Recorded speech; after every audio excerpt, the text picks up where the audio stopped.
Le tour de la France par 2 enfants, chapitre 15. Un bon agriculteur doit se rendre compte de ce que chaque chose lui coûte et lui rapporte. « Quel joli plancher propre et bien carrelé !»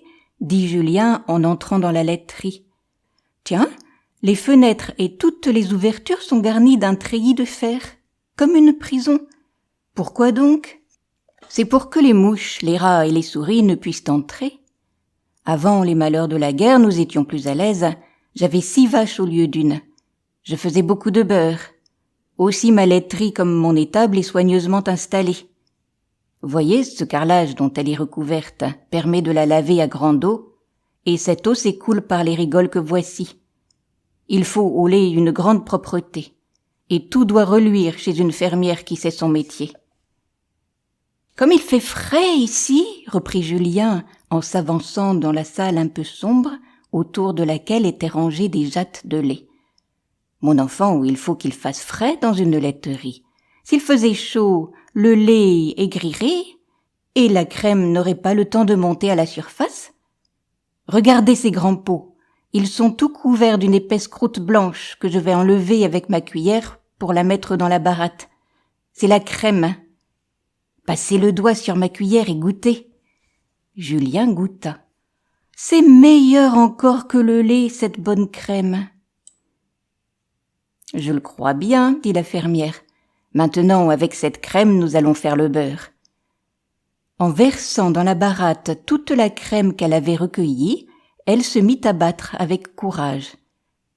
Au bout de quelque temps, elle s'arrêta, et levant le couvercle, « Voyez, Julien, dit-elle. » L'enfant regarda et vit flotter dans la baratte de légers flocons jaune paille qui étaient déjà nombreux. « Oh, dit-il, enchanté, voilà le beurre qui se fait. » Pendant qu'on causait, le beurre s'acheva.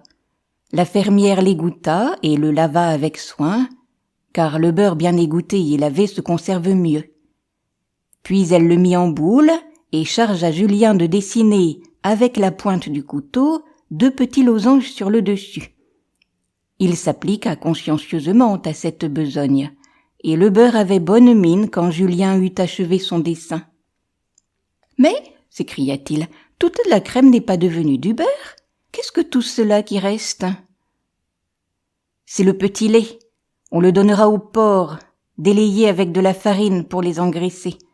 Au besoin, j'en fais aussi de la soupe quand nous n'avons pas grand-chose à manger. « Il faut donc bien du lait pour faire du beurre ?» demanda Julien tout surpris.